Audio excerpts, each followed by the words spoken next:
We'll call the July 11th, 2017 meeting of the Urbana Free Library Board of Trustees to order.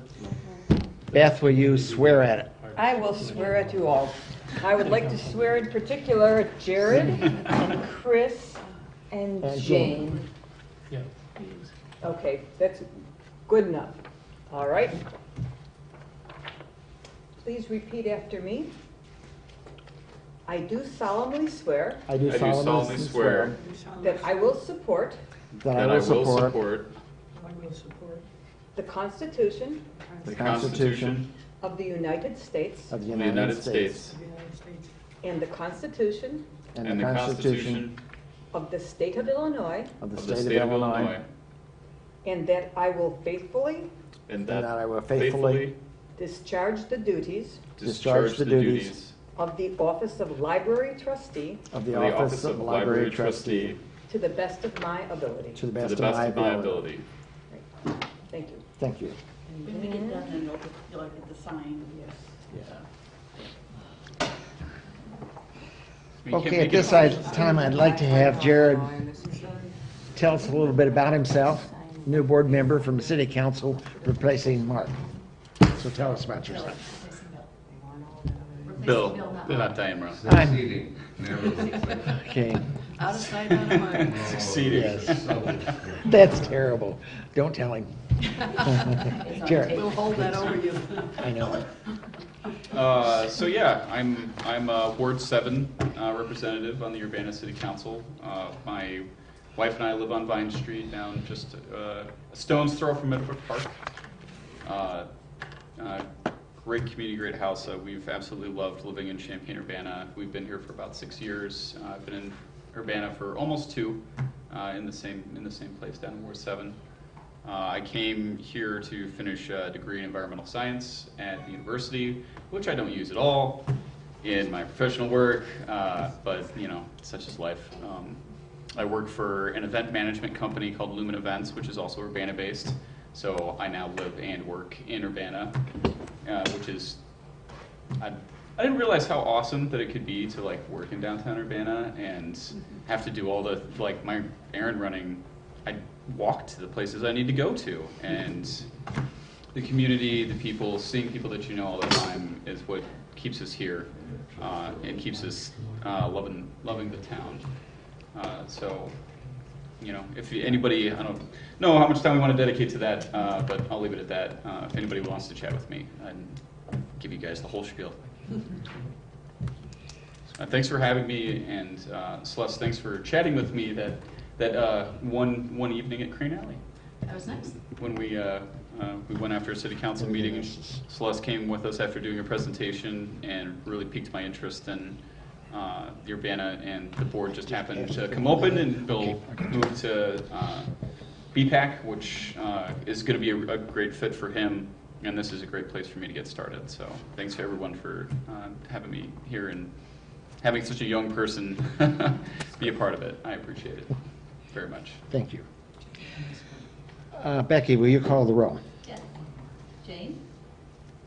Sorry, I'm calling roll like you're here first. Anna? Here. Jeff? Here. Beth? Here. Chris? Here. And Jared? Here. Okay, we're missing Mark and Barb. Barbara. Michael. Are there any additions, corrections, or modifications to the agenda? Seeing none, do I hear a motion for approval of the consent agenda? So move. Second to that?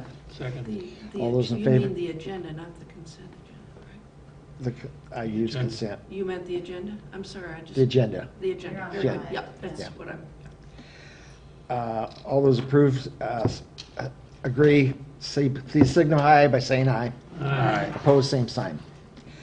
Okay, we will have an executive session to review closed session minutes of various closed sessions of the last. Public comments. Do we have anybody from the public? Yes. Hi, I'm Dennis Roberts. I read in the newspaper that the library board has successfully purchased the lot on the corner of Race and West Green Street, which I congratulate you all for. And as part of that, announcement, I saw that there was a schematic diagram for a park, and I talked to Celeste casually about the plans for the development of that eventually, and I understood that rather than turning it into parking, you were thinking to make it into a gateway feature, because there's going to be M4 project improvements along Green Street that leads right past the library to downtown. So I think that's an excellent idea. I really recommend following that. I think it's an appropriate use of the property if you feel it suits you.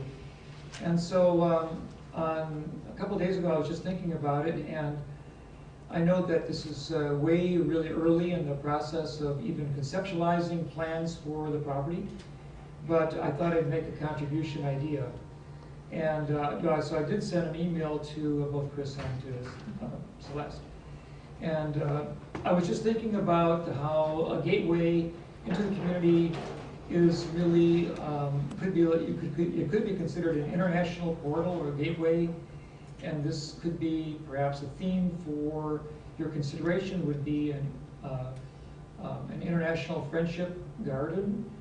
And my interest in this thought is that I've talked with past Mayor Laurel Pressing many times about locating a spot here in the downtown where we could celebrate our Sister Cities program in a more formal and open way. Right now we have 3 sister cities, and there are communities in the United States and Canada and other places where they've established a small garden to celebrate the fact that a sister city partnership brings cooperation between international communities. And we do have 3 in Urbana. And if it turned out that this suited your plans, maybe flagpoles with the flags of the 3 countries that we support in sister city programs, China, France, and Malawi, Africa, could be integrated into your general design. And I know that you're going to have lots of public input, and this is putting the cart way behind the horse, but I thought the idea came to me one morning, and I thought, I'm going to write this up and propose it, so I did give you folks an email. And I just wanted to say that I really appreciate the opportunity to be one of the first people to contribute to your what might be a wonderful design proactive community exploration. You have submitted what you've told us to our website. To you individually as board members, and I do have one printed copy which I'll give to you. Okay. So I'll just pass it along. It's the same thing that I've given to you, except for the cover letter is not there. For those who are not familiar, we had the website such that people could make comments. We've talked about, I think, just individually among each other, of having some public hearings out in the community that people might give us ideas before we even start planning. So thank you very much, Dennis, for providing those ideas, and they will all be taken into consideration. I'm sure they cannot all be honored, but Sure, will sure. be. I'm sure Yeah. you get a lot of really good comments and thoughts, and the library may have its own theme for the park that is well already been considered by some of the members, so I totally honor that as well. But it truly is not big enough for another parking lot that we need, so. Well, I really appreciate the fact that you're thinking outside the box and thinking of something that benefits the whole community in a new way too. Very good. Anybody else have a comment they'd like to make? And since Okay. I'm over at the meeting next door, I'll go back. Okay. Thank you, Dennis. Hope to see you tomorrow. Okay, this evening we have a presentation by our Teen Lab, Laura and Joel. Are you ready? Yeah. Okay. Right? Actually, I guess you can.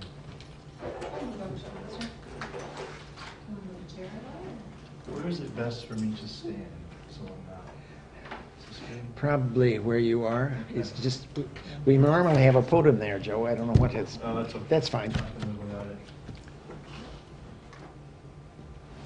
Okay, so last month we had Emily Knox here, who gave a really wonderful presentation on the maker movement internationally and locally what's been happening here. So what we'd like to do is kind of bring that into what we do here at the Teen Open Lab. The Teen Open Lab is not primarily a makerspace. It's an element that we brought in while we developed it. And I want to spend a little bit of time just giving you the background and try not to bore you too much with the history and the sort of underpinnings philosophically of why we started it. Basically, we are, I think, 5 years old now, and it came about mostly because we were having space issues upstairs, and I had been here for about 6 months and was getting phone calls during my off-desk time pretty much constantly every afternoon. Usually it was Robin saying, "Can you come down here and deal with your kids?" And I didn't realize I had that many kids, but it was a growing number of kids that were coming in, which is a great problem to have. And rather than look at it in a sort of punitive way and try to figure out a way to treat this as a behavioral problem, we decided to look at it, to the credit of the administration, to treat this in a new way and see this as an opportunity to provide better library service. So the first thing that we did was get pizza, the international lure for teenagers, and brought them down here and had a conversation about what we could do better and what they liked doing here, what they didn't like, what the relationship with staff was like, what the relationship with other patrons were like. And we got an earful. It was a cathartic moment. And I think it was really the starting point for not just this program, but just a better relationship between the library and that population in general.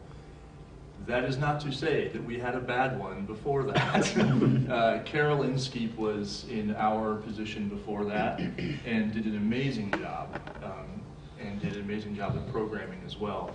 It was just getting to the point where we had so many teenagers here and our space wasn't allowing us to do much with it. The other thing that happened, I think I'm finally going to switch a slide,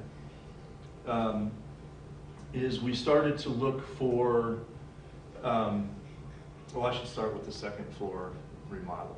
So part of this came from the remodel that Martin Wolski and I and everybody else did to the computer lab in 2012. If you'll remember, a big part of that was taking as much public input as possible. So we had, on the screens when you logged in, there was a way to take a survey. We had paper surveys for people who weren't comfortable on the machine. We had focus groups. Then we came up with ideas, and then we had other focus groups. Then we took it to staff, and we had staff give us input. And finally, we came up with a design that we felt was going to answer a lot of the ways that people were really using the lab, including staff. So I kind of stole that idea and said we need to be doing that with just the teens. Luckily, the middle school allowed us to come in, and we asked them to come up with a series of questions about what they wanted in a space. So we got a lot of input from that. We had, I think, over 300 middle schoolers gave us input on what they want a library space to be.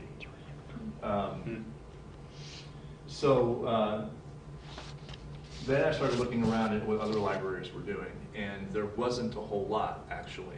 Makerspaces were just starting, and a lot of people, it seemed, in the library world were wholesale opening makerspaces in libraries, which is not necessarily a bad idea, but I was thinking that what we needed to do was not have that formal space. We needed to ask the teams what they wanted. So when, so then I went to Chicago and visited UMedia and had a great conversation with a security guard there. I didn't even talk to librarians. And the security guard told me all about his relationship with the teens and how they are with the space and the input that they give to staff and how that changes the decisions. They also have a great model there called Hang Out, Mess Around, Geek Out. They have a huge space on the first floor of Harold Washington, and they've had a lot of funding put into research on why this would work, and it does work. Basically what it is you don't cordon off different technologies. You have it all in the same room. You have it in different spaces in the room. But what this allows is for teenagers to approach technology on their own terms. So if they're over here and they're not comfortable getting involved and they're playing a video game, that's fine. They can spend as much time as they want at a distance until they decide to get a little bit closer. And it's making it on their terms that makes it successful. And then we partnered with Fab Lab, which I'll talk a little bit more about later.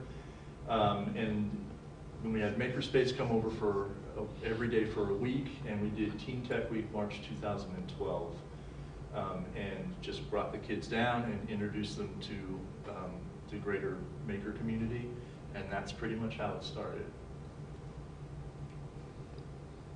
Okay, so I kind of already said most of this. Teen guided, it's important that they own the space. We are their allies. We don't teach them things so much as we try to work with them to get whatever project is finished that they're working on. The people come before the technology. It's important that they feel safe, which is an issue for some of our teens. That their opinions matter, and that how the changes we make in the program and how the space is run, their voice is as big as theirs. And we actually say that to them in so many words whenever there's time for a change. We'll say, okay, you guys, what are we gonna do? It can be a bit much setting up and tearing down 3 days a week, but the good thing about that is that it makes it really flexible. So we can, on a dime, we can change. We don't have anything bolted to the floor. Today they wanted to do screen printing. There's a couple shirts up there that we did today. So we pulled an extra table out and we moved some stuff around. A place that fosters an atmosphere of collaboration and peer instruction. We want them to teach us and teach each other. And very often when someone comes in and learns how to 3D print, for example, the next group that comes in, we want them to teach them. We don't want to be the keepers of information that parse it out. We want it to be a community. And then we also bring in all these great partners. We have all these volunteers from the high school and from the Fab Lab. And I have seen where an 18-year-old at Urbana High School gets to meet a graduate student who's 22, and they can see, I can do this. I can go to college. This person doesn't live on a mountain, you know. And a safe third place. So it's not school, it's not home. They can be a different person here. And that's sort of a bigger issue. I'm going to leave that there. Lauren, would you like? So before I go into the details of exactly what Teen Open Lab is and everything that we do there, you're going to hear it first from the teens themselves. And let me know with the volume if it's too loud or if it needs to be turned up some. So this is a video that our teens actually made in Open Lab about Open Lab. Using all the technology we have there. Except that since I downloaded it, the link doesn't work. There it goes.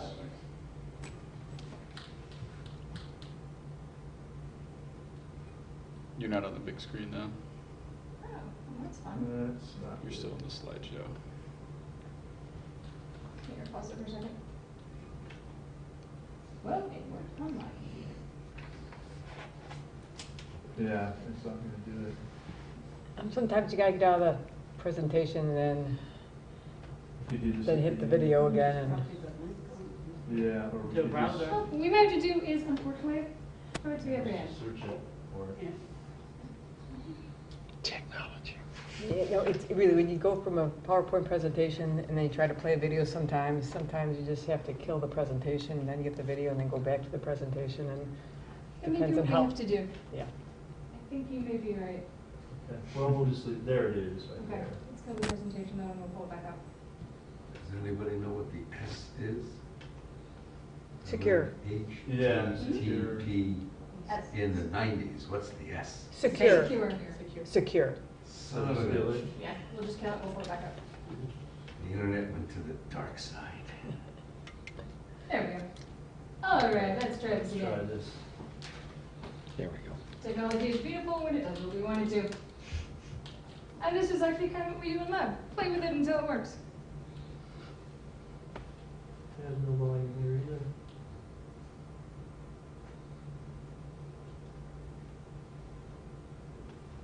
The volume may be too low on the actual computer. Yeah, it could be all the way down, actually. Yeah, it is. Staff machine. Okay.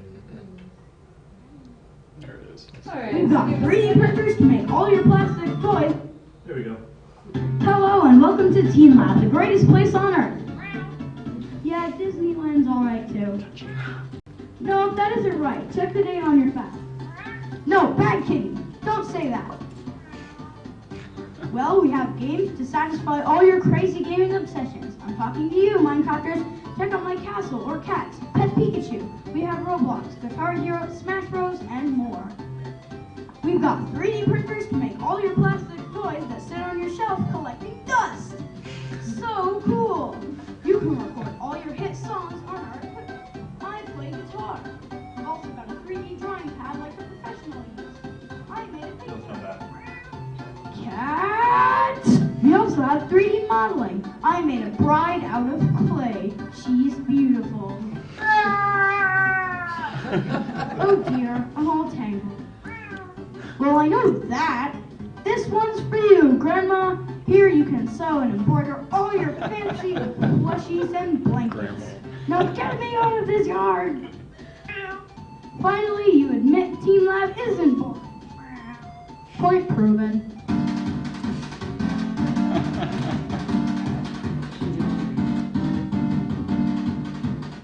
So that. The PowerPoint's on the desktop one. Oh, thank you. So that was William, who is at Lille, I think. Is he a, can't remember. He's very, very young. And he came in here and learned video production. What's that? Which one is it? Board presentation, COL. That one So he learned video production. He synced audio. He used the closet to record all the audio. He learned about copyright and Creative Commons. He downloaded the music, and he did all that almost entirely by himself, but he had some help with one friend and then a volunteer from the Fab Lab. And that's the kind of stuff that happens in there almost every day. And actually, most of the rest of the study, we're just going to run through some of the stuff that we do. Can you hold that for me? Alright, so that is what the teens know all about Open Lab. That is everything that we have there, and like Joel said, all of the things that you saw there were things that they have access to, and they just made that using what we already had. So Teen Lab is, we kind of think of it as our after-school hangout that we do it year-round. So it's from 3 to 5:30, which is right when the schools get out. As you guys know, the middle school and the high school are all in walking distance. So when school gets out, we have an influx of teens. So it's really nice to have a space that we can give them where they can do just about anything that they want, as long as it's within our patron guidelines. So it gives us another space for them to have. They'll go to other parts of the library, but then they have to be a lot quieter. There aren't as many large tables where you can get a group of 20 friends who can congregate and play Magic or do whatever they're wanting to do. So it's the only space where really, like I said, they can be loud. We'll let them eat an after-school snack down here, so they just know they have to clean up after themselves. And we've got all sorts of activities for them to do, as you saw from the little video we had. And all of those things are things that the teens told us they wanted. We started with a set of laptops that Joel and a couple other people wrote a grant for, and it's just grown from there. And every so often we ask them, what do you guys want to do now? Are you happy with what we've been doing, or do you want it to change? So we have video games now. What I'll do is I'll go through a little diagram up there. So we are going to start with over here. We normally have a sign-in table. Our only rule for the teens when they come in is they sign in, so we just know how many people came. And they leave their backpack up front, because if not, then it gets very difficult to walk over all the backpacks. So we have that. Over here is where we normally have our 3D printers. We have a set of 3 right now Up Minis, which is a brand, it's the 2nd generation. They're ventilated, which makes it very nice because we don't have to worry about the burnt plastic, anyone breathing that in. And 2 of those we actually received through a very generous donation money that we use then to purchase these, as well as do a couple of other things. And those, we had 1 to begin with, and we need 3. Right now, everyone, if you guys know fidget spinners, that's all anyone's making. It used to be they'd make different, maybe robots or whatever they wanted, or something that looked like Minecraft. It's just fidget spinners all the times now. Yep, nonstop. Different colors, different designs. That's all anyone's doing. Next to that, we have what are our vinyl printers, where people can make stickers. I'll show you some examples in a minute. But they can make stickers with them, or they can use them to draw. The closet behind you, and once you move all the chairs and the tables out, becomes our music studio. So we can partially close the door, and then that becomes our recording space. It's a little more insulated, you can't hear the outside noise as much, and it gives them a place where they can also practice where no one else is watching, so they can have something that's a little more private. Then right over there is where we have the rest of the music recording, actually, technology. That is always Smash Brothers, all the time. As it should be. Yes. Every once in a while someone sneaks in early and puts something else on there, but as soon as everyone else is there, it is just Smash Brothers. Then in the other corner over here, we set up tables, and it's laptops. People can play Minecraft. They can do other games, pretty much whatever they want to do on them. Look at YouTube videos, doesn't matter. They just have to have headphones if it's going to be loud music. Speaking of loud music, next to that, we have a station where it's people usually just play Guitar Hero. If you guys have seen that game, or Rock Band, we have a set of drums. It can do other things because it's a PS2 and a Wii, but pretty much it's just Rock Band, sometimes older version of Smash Brothers. And then, what this cart is standing in for is our sewing station. And that, believe it or not, is something, again, that the teens asked for. They wanted to learn how to sew. I'll talk about a couple of projects they've done in a bit. Then we also have drawing tablets, which is basically, it's like drawing on paper, but you can do it on a computer, so you can do some different things for that. And we have a couple of teens who want to be professional artists. And drawing tablets are what a lot of people are using. I have a friend who's a professional artist, and that's what he uses to make his comics.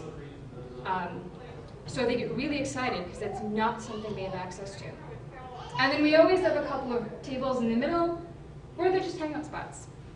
We don't put anything on there. People can just go, sit, do whatever they want. We've had people do homework, we've had people play Magic or other games, or just hang out and talk.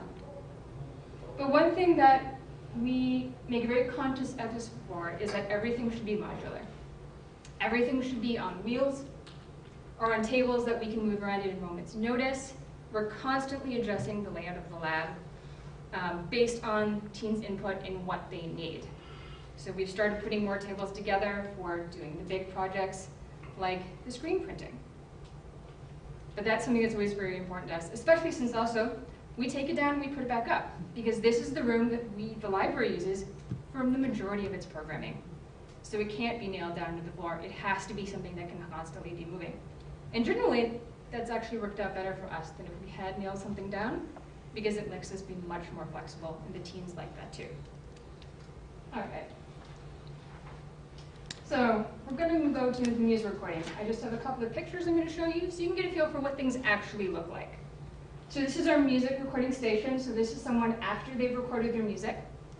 And they're going back through, and they can put different filters on it. They can cut it up, chop it around, move things, edit it. We also have, for our music, we have an electric guitar, an acoustic guitar, a bass, and several different amps that people can use to record, as well as different mics. So they can do different things with that. Our sewing stations, as you can see, someone is making a purse there. We'll also bring out special crafts for different times. We have origami paper. The Fab Lab tends to come at least a couple times a week, and sometimes they bring special projects, like different paper crafts. And then the art I was talking about. So we have regular sheets of paper, we have very large sheets of paper, we have a number of teams who are very interested and exploring their artistic abilities and seeing what they can do with that. So we like to facilitate it however we can. We have some high quality art markers. That's the kind that the teens, they can't afford. It's like $5 per marker, and it's cheap. So we have a set of those that they can come and use and decide what they like. How does it change how they draw? As well as in the middle there, that is a picture someone did with their drawing tablet. So you can see sort of what it lets them do and the level of detail that they can get to with it. And then our vinyl cutters. So what you're seeing there, the red, those are stickers people have made, and that's what's left behind after they take out the part for the sticker. You can also use them to cut into paper. So you can see where it says Teen Open Lab. That was carved out by the machine. You can take a picture, put it in the program, and then play with it to get it to just cut out certain parts, or you can actually take something that you drew by hand and scan it and have it replicate it for you, either as a sticker or something else. This is something that is very, very popular. We've also started using it for our screen printing. So to make this design, we first used our vinyl cutters to come up with this, and then we put it in a screen and we put ink over it, and we ink it onto the shirt. Cool. So they are getting used a lot right now because everyone wants to make their own t-shirt. You can also put a special pin in those machines and they'll draw for you. So if you're like me, as I always tell the teens, and you can't draw and no one can even make sense of your stick figures, you can use this machine to draw for you if you just tell it, show it the picture that you want drawn. It's useful for school projects when they have to do something that's very visual. If they're not comfortable with their level of artistic ability, they have these things that they can use. Minecraft, we actually had people design the library in Minecraft, which is cool, so we share it with everyone. We definitely have a dedicated Minecraft group that come in and that's what they want to do, which is awesome because they learn all sorts of architectural skills that way. 3D printing. So those are a couple of little things that people have printed. We let them print basically just about anything they want as long as it is not a weapon of some sort or looks like it could be a weapon and is not copyrighted. Other than that, there's a place they can go to pull things that people have made for free, that the permission is that you can share it. Or we have a couple different programs that they can use to make their own things and actually design them themselves, and we'll show them how to do it and then set them free on it so they can do it. And then we have our special projects. So right now, the Library Foundation has actually donated the money so we can make a set of PVC pipe drums, which you can see in the picture there. We've been working on that, and we're actually getting the teens to help design it, because our theme for summer reading is Read by Design. And at the end, we'll have a set of playable drums that they can keep, and they can use that for their music. It sounds sort of like, you know Blue Man Group? Yeah, it's Oh, yeah. Yeah, it's going to be, the drums are going to be like that, and you can use sandals to play, which they think is hilarious, and I think is hilarious. And then screen printing, and starting last year, we had a group of teens who wanted to do gardening. So administration very kindly told us that we could use a plot of land across the way from the library that the library owns. And that's that little pollinator garden that you see there. It's bee and butterfly. The teens help plant it. They help with the upkeep. They helped us put the bricks in the ground. So some of them have been getting very concerned about the problem with pollinators right now, and they wanted to do something about it. So this is what we can do to help facilitate that and let them actually do something concrete instead of just thinking about it and wishing they could do something. And it's the kind of idea that we say just, tell us what you want. If we can make it happen, we will. Yeah, I can do this. Okay. So quickly, some of the partners that have helped us develop the program and increasingly are involved in what we do in here. Sometimes what we've found out the last couple of weeks, Boys and Girls Club didn't tell us they were going to come on Thursdays. They would just show up with 15 kids, which is awesome actually, and they're great.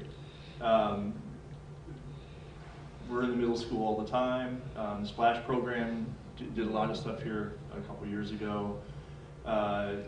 UNCC opened a new place in the IMC across the street, so we're starting to do some work with them so that we don't have segregated populations, and we can We have two totally different styles of programming.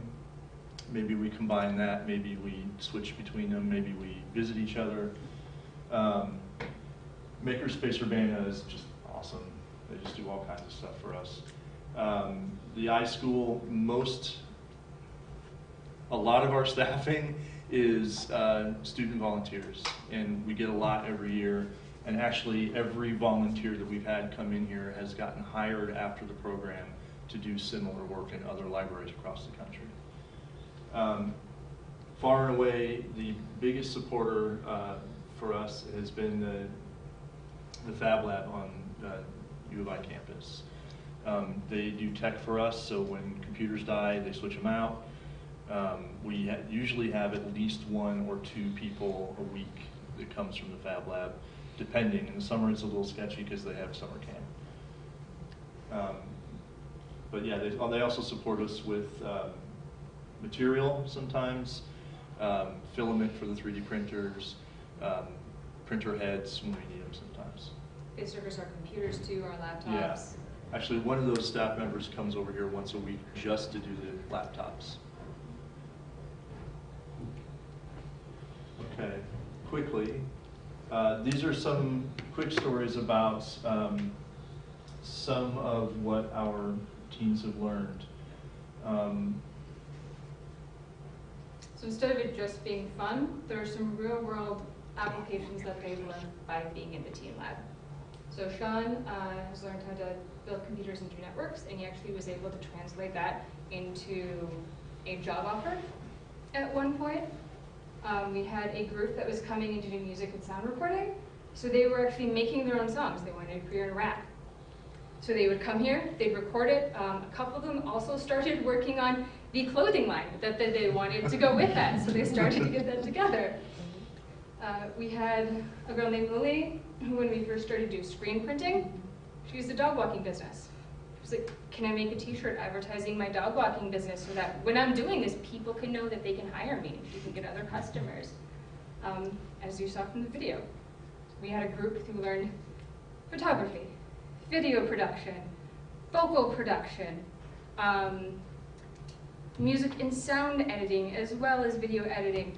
They learned about copyright because we had to talk about what they could have in the background and what they couldn't, what characters they could show and what they couldn't. The music they used was something that was common. Now, of course, I can't think of the word. Commons. Yes, thank you. It was Creative Commons. So they had to learn how to look for that, and they wrote their own script. We left pretty much the entire thing up to them. It took them probably over a month, and it was all self-driven. They weren't coming in and we were telling them, hey, remember this thing, you were gonna work on it? They'd come in and be like, where's my stuff? I'm here, I'm on this step. Where's the computer I was working it on? And then at last. Yeah, Naomi has actually done work for the library. Mm-hmm. We've used some of her art for Comic-Con last year. And she teaches here, sort of informally, a lot of people how to use graphics tablets. She's just amazing. We've had a couple of our graduates come back and run little seminars on how to draw different things, how to use different parts of technology. So it's all very driven by the teens, and it's taught by the teens. We learn what we need to so that we can show them need initially, but a lot of times they take it much farther than we ever could. Okay, so we wanted to leave you just with some numbers. I think that this summer it is the first summer since we started where we're not seeing a significant dip in attendance. Usually, you know, we would be riding it right around 26, 27 or higher, and then summer would hit and we'd dip to 12. And then it would slowly, as they get tired of being out in the heat, they'd come in and our numbers would rise up. We haven't seen much change. I mean, it has gone down a little bit, but today we did 26. You know, we're up there. So lifetime average teens per program is 21.52. I mean, you can just read them. We are now over 13,000 lifetime attendees in 5 years. And the most teens we had in one day was when we were having a celebration for, I think, the 12,000th person or something, I can't remember. and all of them showed up. So we had 50 kids in here for the entire time. It was nuts. This is a typical afternoon. It's chaos. It's super creative chaos. And I think the last thing I'd like to impart is the connections that are made in this program can be pretty profound, and they happen a lot. Just today, we had a young family from China who just got to the United States, and they came in here and felt welcomed, and they stayed the whole time, and now they feel like his 12 and 14-year-old daughter have a place to go in the afternoons. We see a mom that will come in to teach her kid how to sew, and then suddenly is teaching 10 kids how to sew. So it's that kind of interaction that, community building is a buzzword, but it's that actual kind of interaction that really builds and I think is good library service for our public. So That kind of relates to one question I have, Joe Amar. Sure. The kids are social. So has there ever been a solo kid, shy, come walking in the door yeah, yep, and they found something? yeah. Okay. If you haven't ever shown up, you need to do that. some Yeah, afternoon. please do. We'd be happy to give you a tour when everything is set up. You don't have to have a tour, you can just listen and see. We'll have a team give you a tour. Yes, we have a couple that love to do that. So this has been really good, and you said the last one was great, but this like answered a lot of questions for me. I originally said, how do you decide you're going to do sewing machines? And everybody thought I was against this kind of thing. And I think that what's bothered me is it's always been technology based, and this maker movement is all technology, and they're trying to act like this is a new kind of manufacturing and stuff. But what you're doing is not just a maker space. You're just using the technology. Yeah. From It's what an I hear, aspect. based on what the kids want to know. So really, it's the people that are using it, which tend to be teens, that say, we want to sew, or we want to do this, or we want to do that. But that's a different thing than a makerspace where, Yeah. you're all that kind of stuff. So I think it's fascinating. Is there an age, like you say teens, but do you limit who can come in terms Yeah, of age? 6th to 12th grade. 6 to 12? Yeah. Is this promoted in the school? I'm sorry? Is it promoted in the schools? They, I mean, from the library standpoint. I'm sure word of mouth, but, yeah. And well, we go into the school. Oh, a lot. okay. They don't do much for us, but, I mean, they're not allowed to. But we're allowed to go in there and. but I'm talk sure about word of it. mouth is where you get a lot of your customers. Yeah. In the beginning of the school year, we put out a call to all of the teachers for the schools and let them know that we'd love to come do talks Oh, about what the library can offer them, what we could do to help Oh. them homework-wise, what we can help them do just with their free time. And we'll bring some of the technology. So last time we brought vinyl cutters, so we could demonstrate what they could do. We also go and do book talks, whatever the teachers are comfortable with us doing and want us to do. Do you have teachers popping in to check it out? We have had. We have had. Yeah. We've had the middle school librarian come over because they're thinking about maybe doing something similar there, or at least get a couple pieces of technology. So a few years ago, there was a problem here, and it was like, we're gonna have to hire police officers, is this the answer to that? I mean, that's kind of what you were saying, has that alleviated that problem? I don't think that it's alleviated that problem. I will say for sure, one of the stories that and I'll make it as brief as I can, that I usually give during a talk about the Teen Open Lab is the day before the lab opened, I had to ask a young man to leave the library. And we were just, for the day. So he came in the next day, we opened. Makerspace was in here taking toys that made noise, electronic toys, and we were taking them apart, and sometimes violently, and changing the circuit to make the sound different. And the same man that I had kicked out the day before came to me and said, "Can you help me do this?" And so what it has done is at least given us an opportunity to have better conversations and to not be playing the same game of I'm the authority and you're the bad kid, and you know. And I will say that it has changed that. It hasn't alleviated all issues, you know. But it does make it much easier for those teens that we've established a relationship with. When something happens, to go up to them and go, hey, you know you're not supposed to be doing this. You've got to stop. And a lot of times, then, okay, you're right. We were getting too loud, or yep, you caught us. We did the thing we shouldn't. So does Champaign do that? Do they have anything similar? They've started to. Have they? They've started to do more activities on at least certain days of the week. Yeah. They have people from the Fab Lab come over and they run something not quite the same, it's more themed. They have a heck of a population from the middle school. Yeah, Oh, yes. right across the I was a street, chauffeur yeah. over there for a while.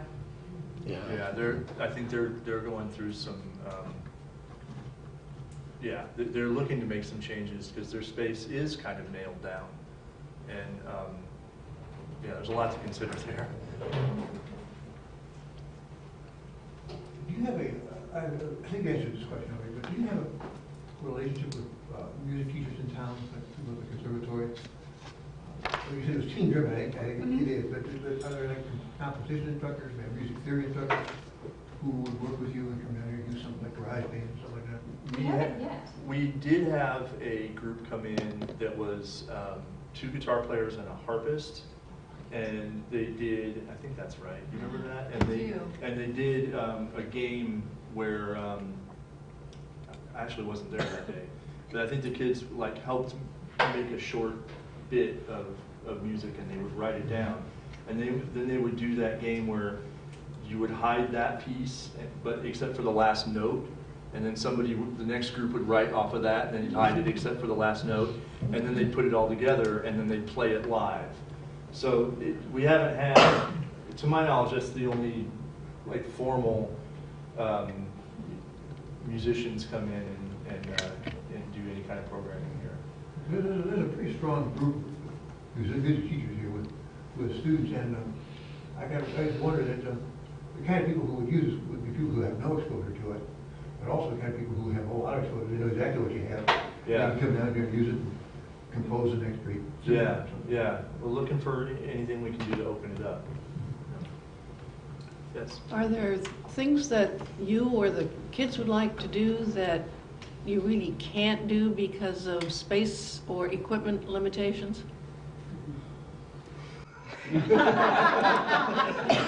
I was trying to, yes. Yes. Let you dream, that's what I really wanted to. I think that the only thing that I wish absolutely that we could set up and not tear down would be a music studio.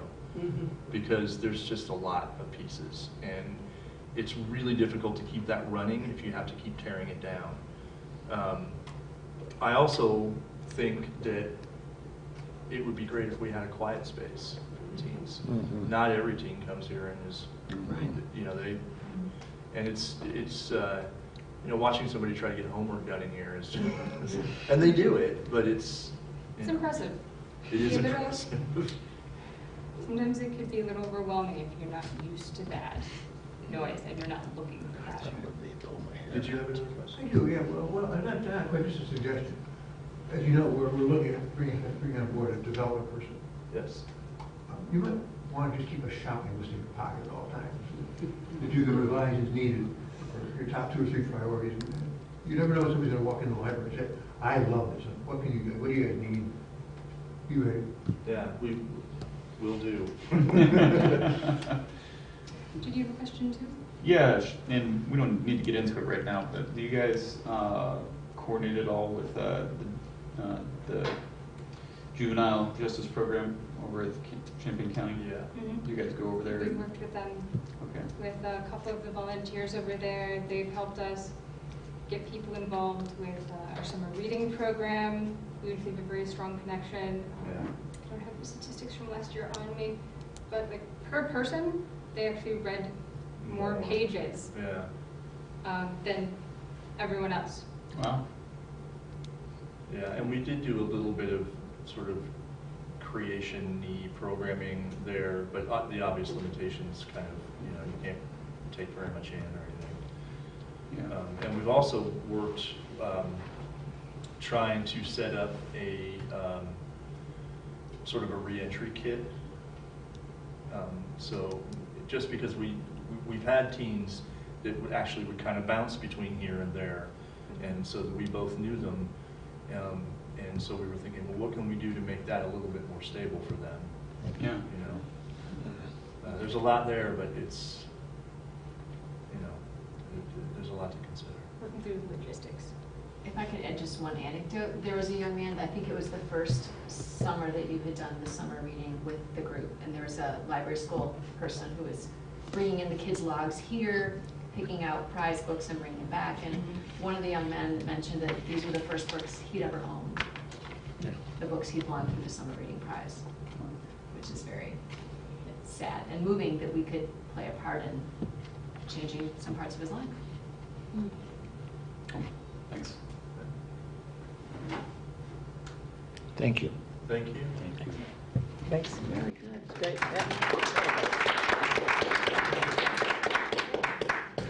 Should we swear in Mark at one point? Swear in Mark at one point, because he needs to be sworn in tonight as well. Oh, yes. Let's do that. Okay, and you know, I don't know what I do with my extras, but, okay, there. So that you're legal, Mark, we're going to have you sworn in. Okay. So Beth is going to do that. Mark, Jared. Nice to meet you. Nice to meet you. All right, Stand up. Repeat after me. repeat after me. Yes, I will swear. Sorry, it's high school, but I do solemnly swear I do solemnly swear that I will support the Constitution of the United States that I will support the Constitution of the United States and the Constitution of the State of Illinois, and the Constitution of the State of Illinois, and that I will faithfully discharge and that I will faithfully discharge the duties of the Office of Library Trustee the duties of the Office of Library Trustee to the best of my ability. to the best of my ability. Thank you. Thank you. We'll fill it out. Fill it out. Yeah. I feel like I should say this. I think most of you know this, but I'm not just late because I wanted to go hit the bars, but I have Parkinson's, and sometimes when I'm changing diet or changing medicine combinations, it leaves me flat, so that's what happened a few minutes ago. Anyway, enough said. Thank you. We have the consent agenda, which includes the board meeting minutes of June 13th, bills for June 14, payroll for June 23, bills for June 28th, bills for June 30th, payroll for July 7th. Do I have a motion to approve the consent agenda? So moved. Is there a second? All those in favor, please say aye. Aye. Opposed, same sign. Thank you. Okay, in terms of continuing our operation for the year, we have the appointment of the Open Meetings Act representative. Barb Jones has consented to do this. Do I need a motion? Are you saying? Okay. Do I have a motion to appoint Barbara Jones to the Open Meetings? This was, by the way, was Bill Brown's job, so this is why we. Do I have a motion? Second? I'll second. All those in favor, please say aye. Aye. Opposed, same sign. Appointment of the FOI officers, Rebecca Brown and Celeste handle this. Do I have a motion to appoint them? So moved. Is there a second? Second. All those in favor, please say aye. Aye. Opposed, same sign. Thank you. Okay, the circulation and interlibrary loan policy.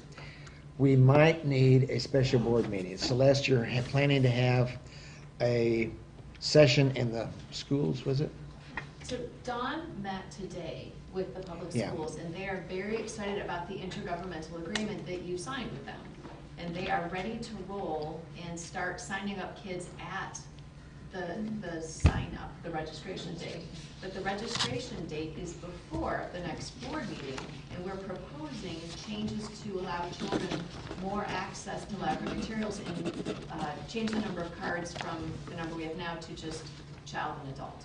So it would be a much more streamlined process if you feel comfortable with the changes that are being proposed, to have a special board meeting between now and when they need to meet to approve it versus waiting for the August board meeting. So we wondered if you would entertain the idea of having a special meeting for the purposes of discussing it tonight and then approving it at a later date, which would be. Or, if everybody has read their packet, we could approve it tonight. Could we not? Would it be legal?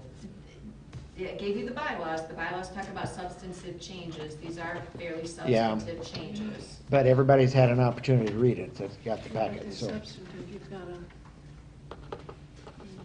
Celeste is right. So you- It does say in the bylaws. Is there another way of doing a meeting? Besides, Oh, not really. I think if it hasn't been on the agenda, we need to. Wait, and it it's on needs the to- agenda also, correct? Yeah, it needs to be on an agenda for discussion, and then the second agenda for call to question. That's what our FOIA is. I'm just trying to see without having another So meeting. So when is the date that they need it done by? It's the last Thursday in August, Thursday and Friday, I think it's the 27th, 28th. Of July. Of July, sorry. July, okay. Well, in So case, July 27th and 28th is the centralized registration. in We case. just need 5 board members to have a quorum. If you all agree that this is a policy that you would like to support, these changes, then we need 5 board members anytime after this, basically. Yeah. Sometime Is it- at least by the meeting? 25th. There is an exception if it's an emergency, like you had a fire damage, something you need to get clean Yes, out, there clean is. up done, just like we did recently. Well, it's a fire, but. If you're having another meeting, though, you have to post it. Yeah. Oh, sure. Yeah. Oh, we would do all the And we have to appropriate give things, the- agenda. enough public- time. Public comments and such, but it could be the only item on the agenda. We don't often ask for a special meeting, but it would be very helpful and streamline all processes if you would consider at least having 5 of you. We have to give 24-hour notice, 48. 48. I think just the earlier the better. I'm not going anywhere, but a lot of people leave town like as August rolls around, so the earlier we could get it done, probably. I'll be gone personally after the middle of next week for an extended period of time, so early next week would Nobody be has their calendar with good for them. me. Tuesday the 18th. This is, so here we are this week. Well, I'm even thinking, We're Tuesday the 11th. could we have a daytime meeting and not even plan an evening meeting? Some people, this is my daytime schedule. How about you? You'd be the problem. Right, but if you had 5 people, Yeah. then, I could probably do better at evenings. Days would be a little tough for me. Okay, somebody got a suggestion as to what day we should try? I would be happy to follow up with people, or Becky, I could follow up later if you don't want to try to do that right now. We were looking more conceptually, would you welcome the opportunity to have a special Sure. meeting? Yes.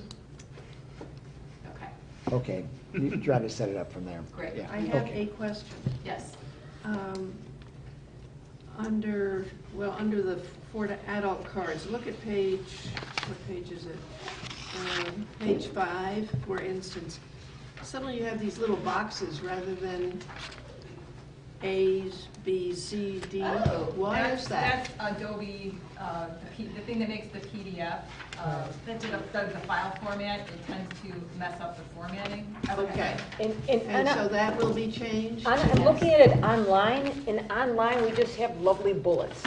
Oh. Okay. It's the So- process Yes. of printing that file format, where sometimes the formatting. So we have A, B, C, D on the left-hand side, and then we have bullets under, Correct. The Yeah, other? where the odd characters, it's Starting tends to be five. those are bulleted. bullets, okay, all right. Okay. So it's still different format, Two, but what is it's consistent. Okay, that's all I want to Okay. know. Could we have it printed 3D? Sorry. Maybe that was already You discussed. pay before for that. it. Someday they'll have the printing will be a distant memory, and the whole library will be a teen open lab. And they'll have a special thing in the basement called the print open lab or something. We have 2 books in the basement that you can look at if you'd like. They're in the history department. Right. Yeah. I don't know if, this is just an aside, I'll take my opportunity to say it, but Math used to have a museum of antiquities, where they had old models of tetrahedrons and things like that, and they had a model 29 key punch in there. for years. I know that because we replaced it, we donated our Model 1 2019 bus. No longer needed it. And Museum of Antiquities was right, but books, I hope books don't go through there either. Is there any other questions about then the circulation and interlibrary loan at this time? If not, let's move on and look at the 3D printing services policy. Are there any questions there that you have at this time?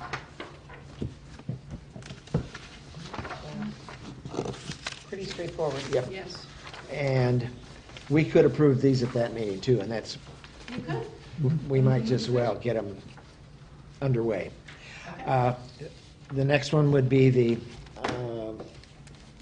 draft of the report to the city, and there's lots of things missing, but that is because they're not done, right? Right. It's a draft. Good draft. The statistics are being crunched and will be available for next month's meeting.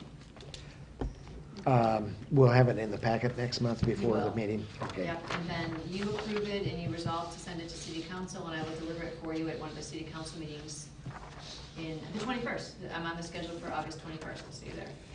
As you I'll be know- there. Okay? Yeah. As you know, this has been something that was, I guess, in the bylaws, and we hadn't been doing it. Celeste started last year, I It's a think. state law. No, state law. It's a state That's law. what I meant, yeah. And so it's merely a opportunity to share, and whatever the city wants to do with it, it's on record. Okay, moving on, we have a report from the Friends. Anna? No report, they don't meet in summer. Yep. The foundation, I guess I didn't go to the foundation meeting, did I? It is not till next week, and they may or may not cancel it, because the big news is what? They Well, purchased property for us. We had met, and haven't we met since then? No, Officially, I don't no. think so. Oh, okay. We own the property. Yes, well, it was And well the library, publicized. the foundation had bought it. The foundation has given it to us, so we now own it. That like I banner is said- nice. I like that. The sign? I like the banner in the. The banner, that's what I yes. meant. I said Yeah. sign, but banner. As I said to Dennis, we're appreciative of any remarks people might have as to what we might do with the land. I think we've all got in our mind, it's not gonna be a parking lot, but there could be a lot of things. So we'll solicit some ideas from people by web, and I just think this would be an opportunity to show openness if we have some hearings in the community. Not any excessive numbers, because I could see us have a meeting and nobody come, so. But I think we ought to look at it as something. Heartland, Jeff, anything? We haven't met since the Okay. last meeting, and there's a big board meeting down in Effingham that I'm going to next week, where they're doing training with Laura Huth about advocacy. And I haven't seen anything online about any big flow of money since the big vote, so I'll find out about that, I guess, pretty soon if they're gonna get their money, so who knows? Do you speculate? Have you heard anything in your grapevines? We haven't received our check from the state. Oh, yeah, I'm yet. sure of We didn't that. get it last fiscal year, and that was around $30,000 that the library did not receive from the state. So we hope to receive it this fiscal year for last fiscal year. It's early That's on, yeah. not a small thing. But it sounded to me like in your report, you do not look back for 2 years. You don't think that it's any hope. We did get the funds 2 years ago, but so in fiscal 17, we didn't receive the funds. Fiscal 16, we were budgeted to get around 52,000, and then they scaled it back to 31 something. So we lost $20,000 that year. We got what they said they'd give us with the second note, but what they originally had budgeted was about $20,000 higher, and we're not gonna get that back because they redid the allocation. Last year, they allocated that about 32,000, but we didn't receive any of it. So I am hopeful that when the funds start flowing, that the public libraries and the consortium do receive what was budgeted last year. And the dental reimbursement that we're waiting for 3 or 4 years. Yes, among other things. It sounds like their horror stories are now coming out, but we can't. We'll know It's someday. not by any means over. No, it's not over. Okay, the director's report. Celeste? building on what you were saying, Chris, it was a thrill to see and to sign off on the actual deed. So that was great, and I'm just waiting for the recorded deed. We'll have the property be made non-taxable and move ahead with that. Heather and graphics designed, Heather and Jenny designed the lovely sign that's out front of the banner, which the foundation wanted to make generic so they could use it for other opportunities to thank the public, because our public are awesome and donate regularly, so we want to have something that was able to be used more than once. Chris is right, we're reaching out to the community. We have had a spot on our website that says foundation planning to purchase the corner lot, and we changed that to foundation purchased, past tense, the corner lot. And what we're going to do is put up there that people can send an email to administration@urbanafree.org to give us feedback. We will take the feedback and add it to that page, so we'll put Dennis's letter, for example, on the page, so community members can see what kinds of suggestions are being made. So this will be one of a couple of different avenues we'll reach out. When I talked to people at the city, they recommended at least a 3-step process, some type of meeting to get feedback from people in person, as well as other ways. Have a second meeting where people can come in and see what everyone suggested, and then have a third meeting where you would say, you, the board, would have some type of decision as to steps you would take for the first pieces. What I anticipate might happen, given that we don't have funds set aside specifically for landscaping, is that you might consider some type of tiered approach. We might put in some type of path so people can get to the library easily, because they're going to want to walk across the property to get there faster. You might want a couple of community gardens. You might want, someone suggested human sundial. There are a lot of different suggestions, but I expect we would do it in a tiered fashion and do some things now and some things later. So that will be some decisions that you need to make, and then you could have conversations with the foundation about how much different things are going to cost. So there'll be some conversations back and forth, and Chris and I sit on, well, you sit on that board, but I sit on the other with you at the foundation board.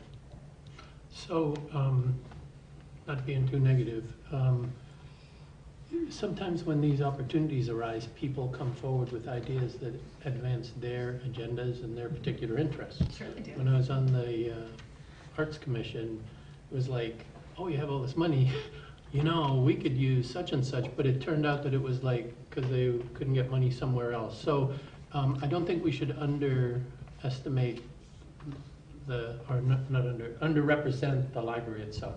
I think it's important to get the people in the library that have an idea of what that might be used for, rather than just sort of let this get, you know, decided by the world in general. You know, I mean, if they need a gateway arch, you know, we paid for that property, and you know, we shouldn't just give it away quickly to some other use, I think.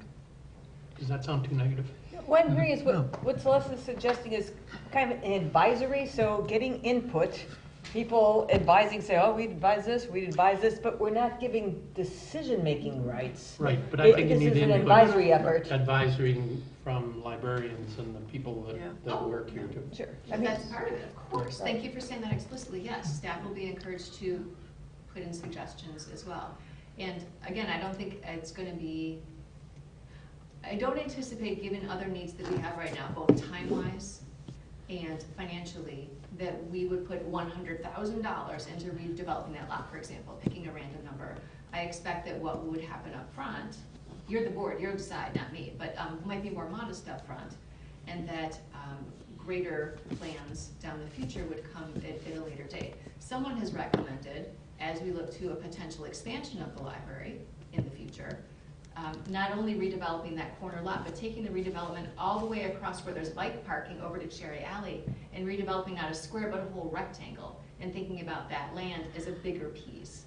So again, that would be a longer term vision for what could happen at that corner, and how it benefits our public as a library. We're a library. We serve in many different ways, but to your point, what furthers the interest of our public and us being a library?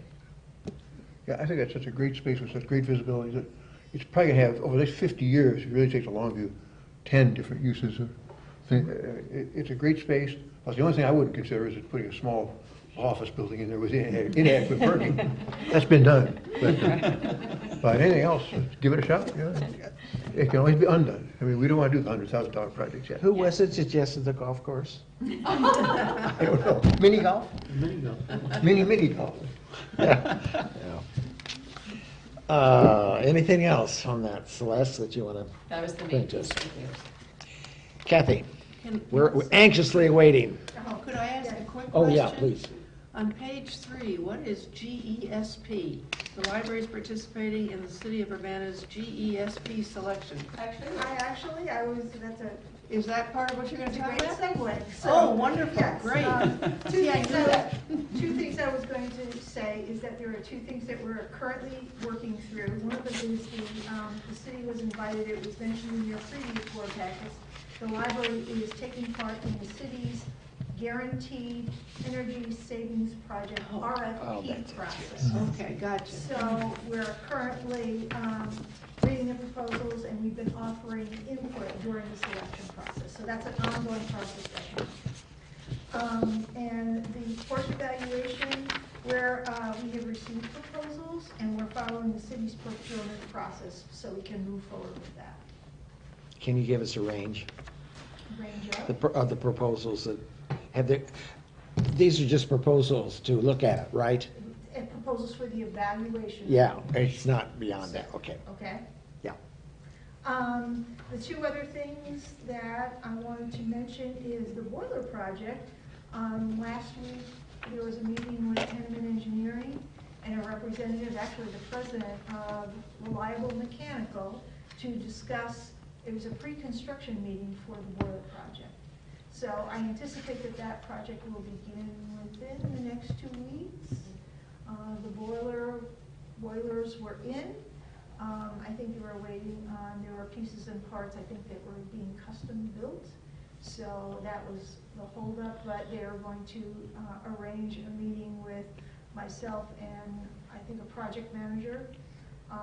Becky and I are working on a list of things to let, they seem very open to make sure that the deliveries are being made at times that won't interfere with the parking lot.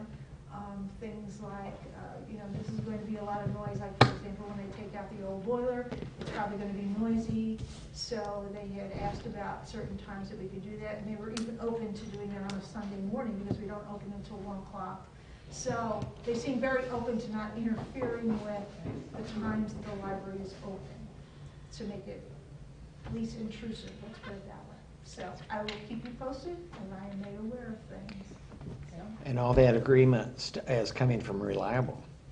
Is that who's making these offers to come and do it on Sunday Oh, mornings? that's Reliable. Yeah. Basically, from here on in, Okay. Henneman was there to oversee the discussion. But they're kinda out of the in terms picture. of working about the times that would work for the library, and so on, and making sure that they were, the exit, the entrance, the parking, all of those things, they will be working with us on that directly, so.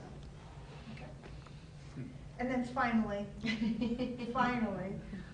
some of you know this already, but we had another incident last week where the sump pump in the main elevator right across the way failed, and the water from the sump pump apparently I have my little draft cheat sheet here because I certainly didn't understand this. I had to ask Dan over at Davidson Howe. I said, can you tell me something in 140 words or less what happened?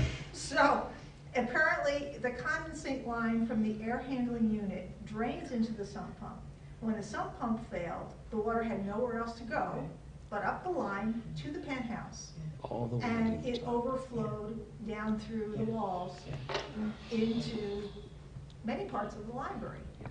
So fortunately, MC was here and heard the rain, and so therefore called several people, and there were staff here until the wee hours of the morning. Fortunately, Davis and Howe came right away. He was here till 2 o'clock in the morning. The sump pump was installed before we opened the next morning. So, and now we're following through with things like calling out a company, an abatement company, so that he can come and sense or measure the humidity in the walls isn't any damage that way. Do we have any kind of insurance to cover any of that? I think that the abatement process would be part of that. That's what I think I understand, but. I guess it became just one giant standpipe. Yes. Yeah. Yes. And I guess thank you to those of you who are here. So, yeah. I think a lot of hands would go up if we. Becky and her for husband show of Doug. hands. Did we lose any Thank you property? very much for this. 3:30. Carpeting or anything? 3:30 in the morning. Carpet was wet. The carpet And was bad, so, but you. James from JPE Inc. came and he, well, I think a lot of the staff also helped with that. But there's a shop vac We involved, I shop know, vac, and sure. a fan. But James also did a cleaning of that because there was some smell. Yeah. So, Well, we actually got very fortunate because where it came down in circulation, it came down right behind the desk where the fish tank is, so it didn't hit the fish tank, and right before the carts with all the materials waiting to be shelved. So it just hit carpet. It could have hit carts, books, Oh, my. if it had been just like 2 or 3 feet back further. So as bad as it was, I feel like it could have been a ton could have been worse. worse. There were 3 spots and we did luck out. Yeah, we're very fortunate that somebody was here. Yeah. too. If this had happened in the middle of the Midnight. night, we would have come to an awful mess then. We probably had flooded. So as part of all this work that we're doing with boilers and air conditioners, is there a different way to get rid of the condensate instead of going into the sump pump for the future? Well, one of the things that they recommended is that there is a way that you can put a vent to the condensate line in the penthouse, which would prevent the problem from happening again in the future. And we were just up in the penthouse today. I took some pictures of it, and Celeste was the one who knew where it was. So I wanted to know, and Becky wanted to know, because we're having the plumber come out. He's coming tomorrow? Thursday. And he's coming, first of all, to inspect the sump pump in the other elevator.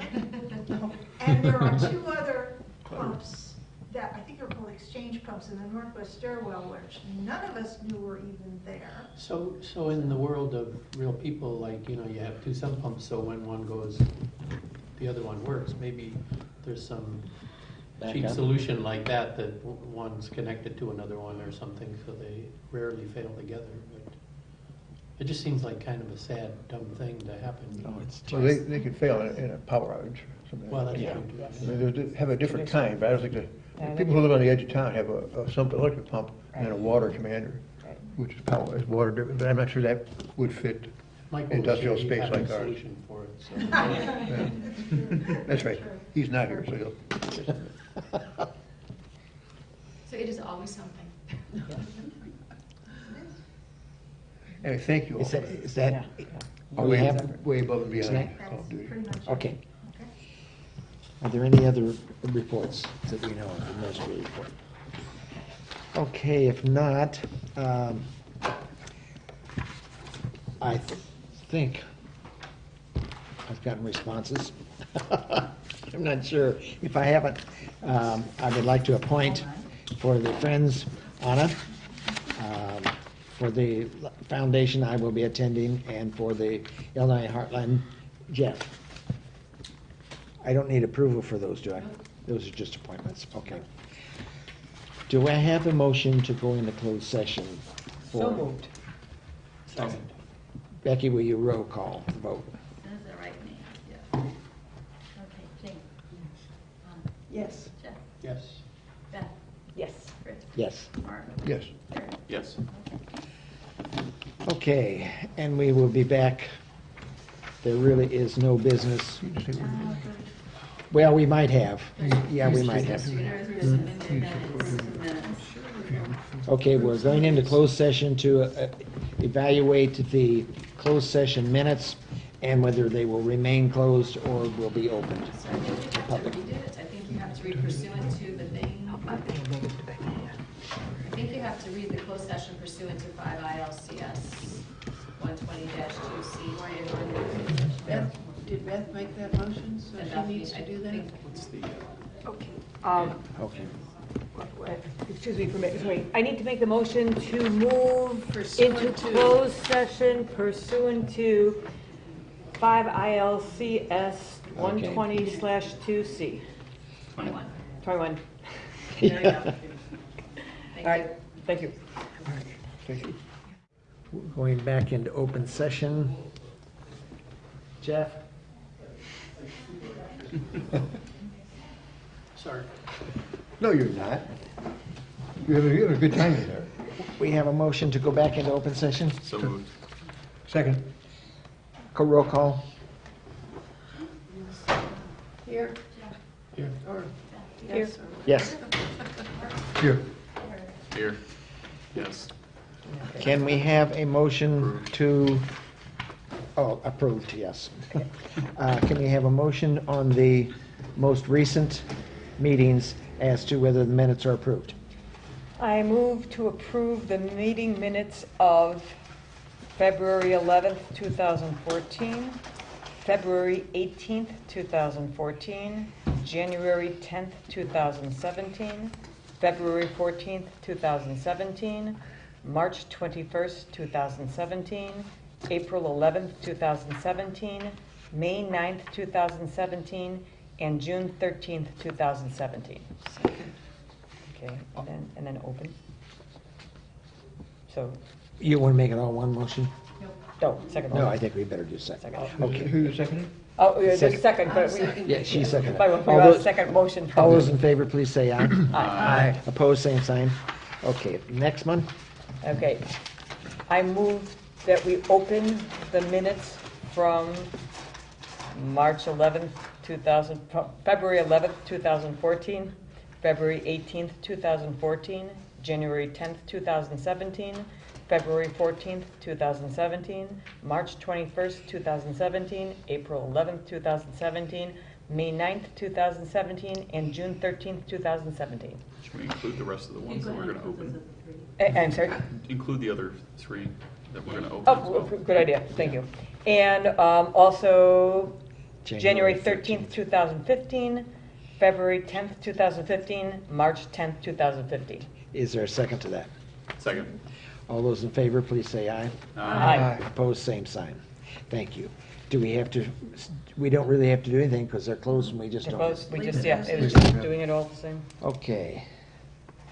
Next regular scheduled meeting is August the 8th. Seeing no further business, this meeting is adjourned. Good.